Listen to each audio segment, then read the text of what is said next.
Hello, health champions. Today we're going to talk about what would happen to your body if you quit sugar for just 7 days. And for one thing, you'll probably notice improved energy. And why is that? Because sugar is a very unstable energy source. And the thing that determines how you feel and what kind of energy you have is called your brain. And the thing about the brain is that it never rests. Most of your body cells, they have kind of a circadian rhythm where they're very, very active and very, very inactive.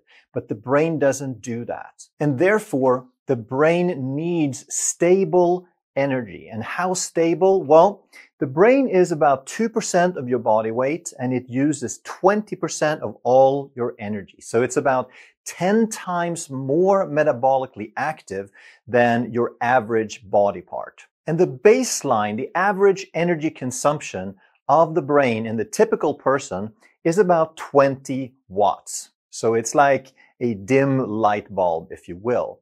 And if we look at that graphically for comparison, that would be about that size of a bar. And then if we compare to the absolute most active that your brain would ever be, it only goes up by less than 5%. So graphically, we can see that it's just barely, it's almost indistinguishable from the baseline level. And when you're sleeping, the very, very lowest that your brain ever slows down is about 18 watts. So you can see here how the brain activity, the brain energy consumption, which again determines how you feel, it almost doesn't fluctuate at all. And when you're awake would be the green and the red bar here, that where you really see no difference. So if we compare to a muscle, for example, that could be 100 times more active or 1,000. I don't have the numbers, but you get the idea when it's active as opposed to when it's at rest. Whereas the brain is a very unique organ in that its energy demands fluctuate very, very little. And the brain is what determines how you feel and what sort of energy you have to do different things. And that's why the brain needs super stable energy. So if we use the analogy of putting a log on the fire, something that burns very steady and for a long, long time, the way the body works is that the brain likes to have a very, very stable energy level in a very narrow range. And if you eat sugar or you eat something processed, some processed starch like white flour, your blood sugar is going to leave this ideal range and it's going to go super high. And when it goes super high, the body has to bring it down very, very quickly. So it comes crashing down. And sometimes the body is pretty well tuned and it can make it level off in this narrow range. But for most people, especially if you abuse the system over time, then it's going to start crashing and it might go well below this level. And this is where you feel horrible, you have no energy, you get cravings, and your body just doesn't work and your brain doesn't work. Whereas if instead we eat the equivalent of the log on the fire, which would be fat and protein and fiber and non-starchy vegetables, now you can eat as much food as you like and it is not going to leave this ideal range unless possibly if you have already sort of destroyed the system and really messed up that carbohydrate handling machine. So in order to feel good and have energy, your brain needs this stable and ongoing energy like this green line. So therefore, you need to cut out, you need to stop or dramatically reduce sugar and starches. And then, like I mentioned, to get this log on the fire, what you want to do is increase fat, protein, and fiber. And if you understand what I just talked about, then you also understand this is why humans are not made, we're not designed for diets that are very high in sugar and refined starch and processed foods, which is most of what people eat today. And it is why we run much, much better on fat. There are basically two sources of energy for the body. There are two fuels. One is fat and one is carbohydrates. And the carbohydrate will create this kind of behavior, this kind of blood sugar spikes, and it will do it more the more processed it is. Whereas the log on the fire, the whole foods with some fat and protein, are going to exhibit this behavior. And you can start moving from blood sugar spikes to a more level energy supply very, very quickly. In a matter of days, you will start noticing this if you're strict with it. And you can do this if you stop the sugar, but especially if you also at the same time start to cut back on your carbohydrates overall, and you start eating more whole food that have a lower glycemic index, and you also cut out what we call white trash, which is the white and processed sugar, flour, and oils.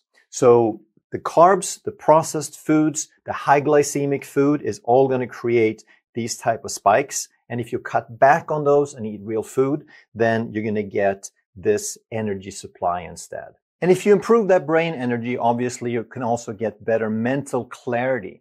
And something that a lot of people complain about, which is brain fog, can actually lift and start improving very, very quickly. And I want you to imagine the effects over time if you all of a sudden can start thinking more clearly, if you have better focus, if you have better productivity, you get more done when you do things, and if you can make better decisions. Just imagine if each one of these gets just a few percent better, then the compounding effect of thinking better, focusing better, and making better decisions over time. That can be truly life-changing. Next thing you notice might be less bloating. And this is another thing that maybe the majority of people are complaining about these days. It's like, who doesn't have bloating, right? So sugar feeds the bad gut bacteria. And the bad gut bacteria, they're the ones who make the gas, especially the kind of gas that makes people want to leave the room.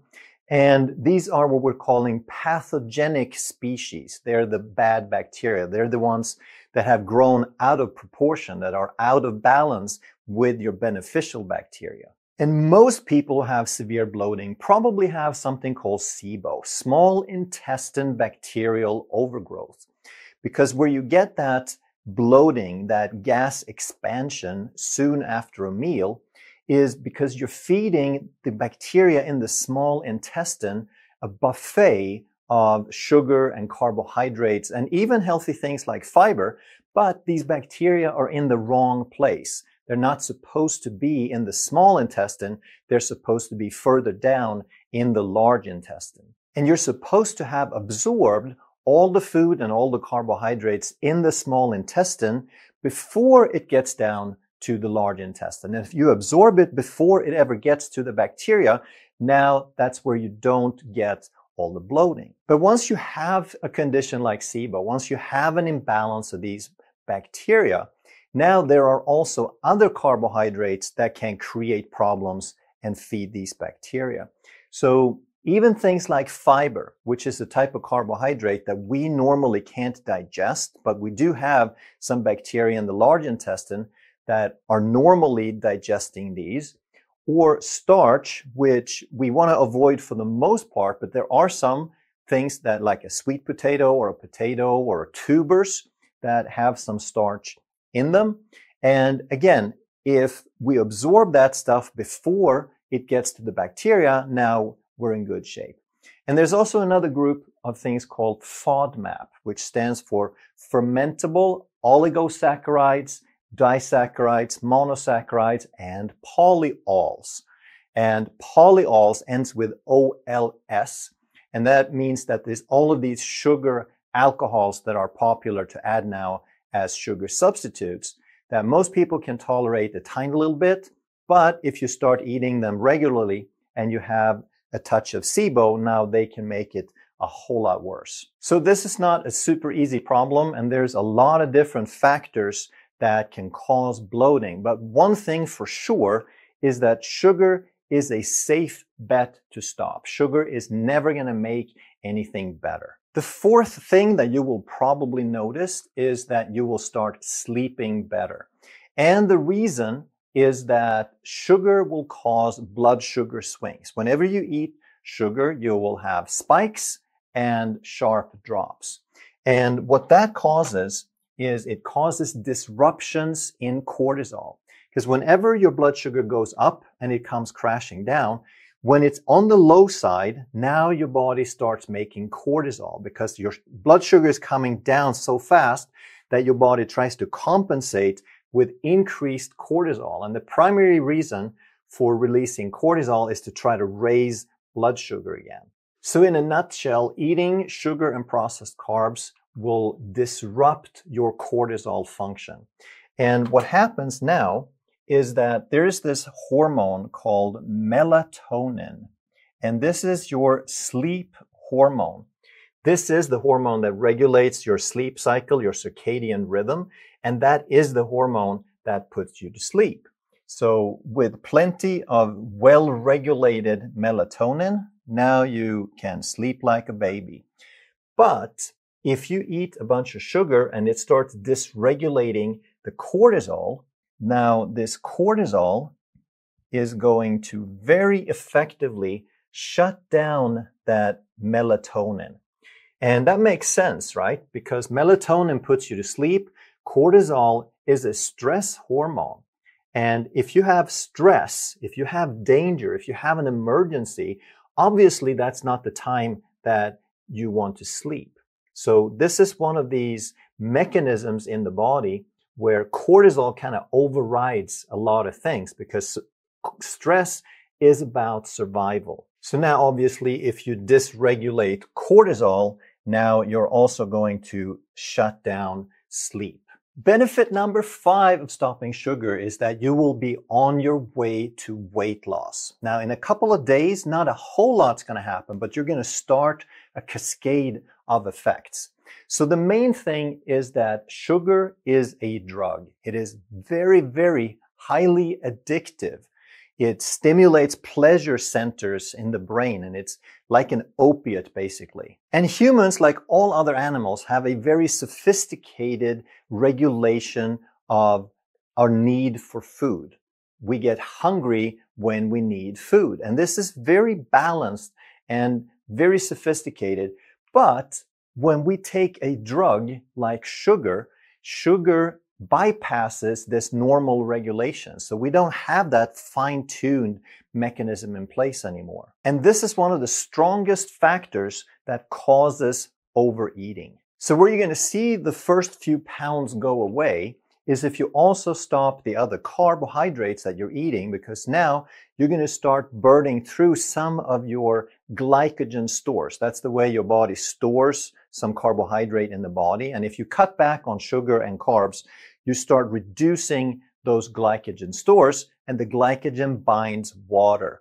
So when you reduce your glycogen, now you also get rid of water. And that's the first few pounds that you lose is actually just water weight loss. But like I said, what's more important is that you change the behavior in your body and that you start getting your normal hunger regulation back. Because there's no way that's going to work when you eat a drug like sugar. And you know this to be true because it doesn't matter how much food you have eaten. You've had this huge steak, you've had the baked potato, you've had all the food you can eat, but afterwards you can still fit in a little bit of dessert and a little bit of sugar. And another mechanism that's also super important, I've just touched on it quickly here because I've done so many videos on it, it's about insulin resistance. That sugar is the absolute worst thing that creates insulin resistance because sugar is like alcohol.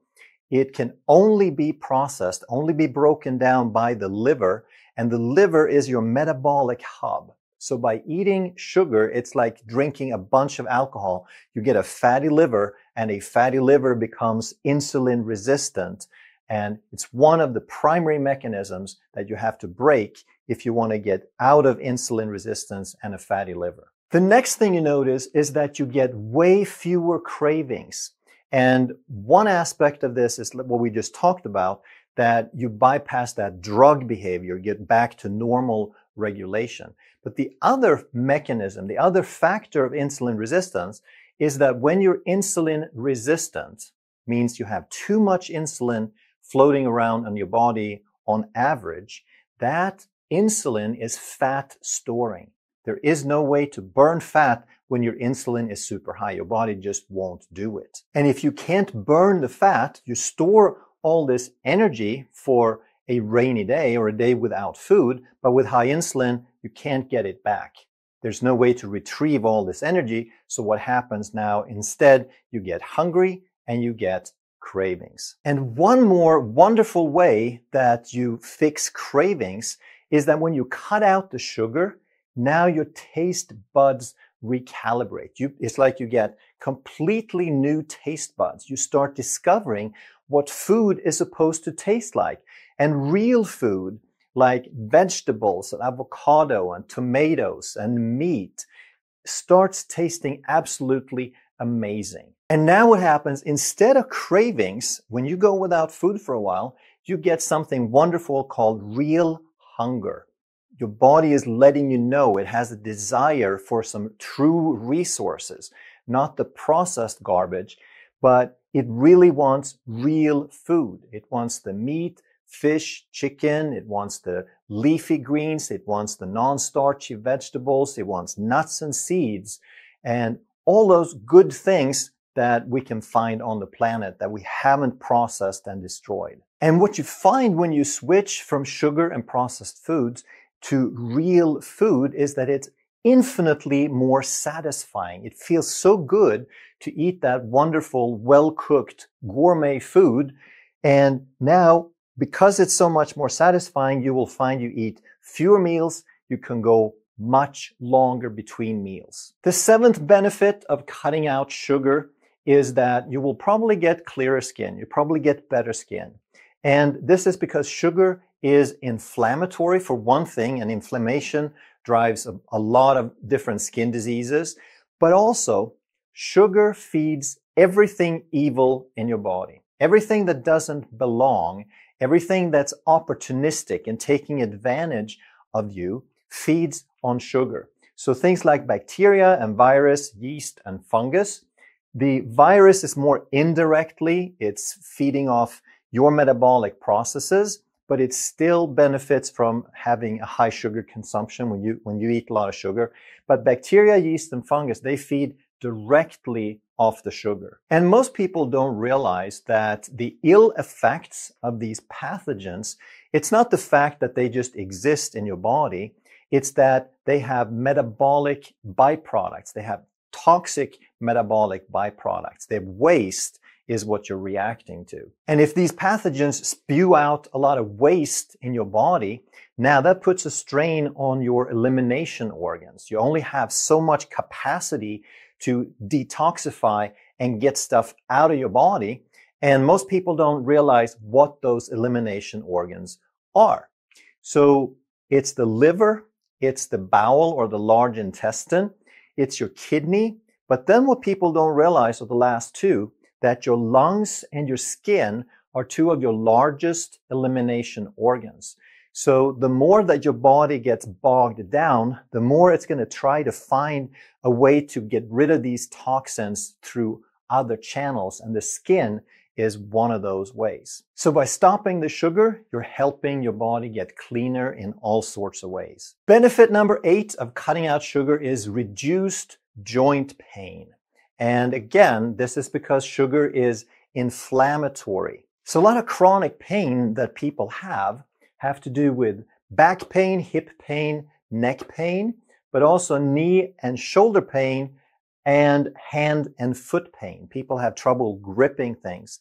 And the extreme version of this is called rheumatoid arthritis, and it's an autoimmune disease. But arthritis simply means joint inflammation.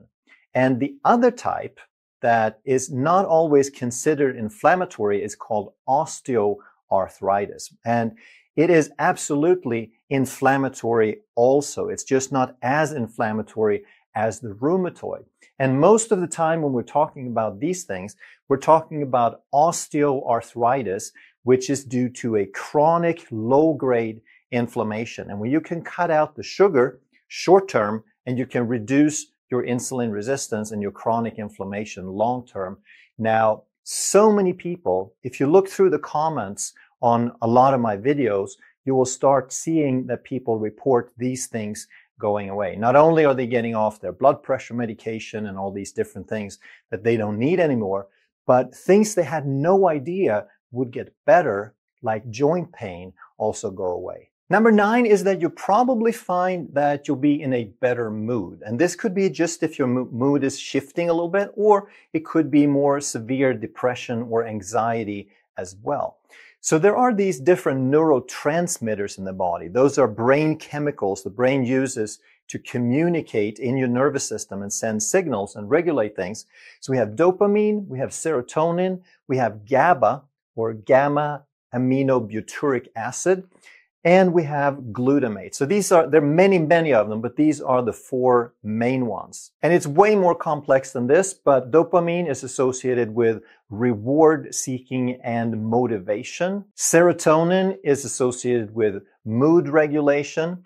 GABA has to do with inhibitory function, slowing things down, shutting things off. So relaxation has a lot to do with GABA. And glutamate is the excitatory. It's the opposite of inhibitory, and that has to do with learning and being active and going after things. So as you probably understand, because all of these are natural and made by the body, there's not like a good and a bad thing. They're supposed to exist in balance so that the brain can trigger them at the appropriate time for the appropriate circumstance. But now, if you eat a bunch of sugar, now the sugar can stimulate some of these. It can shut others down.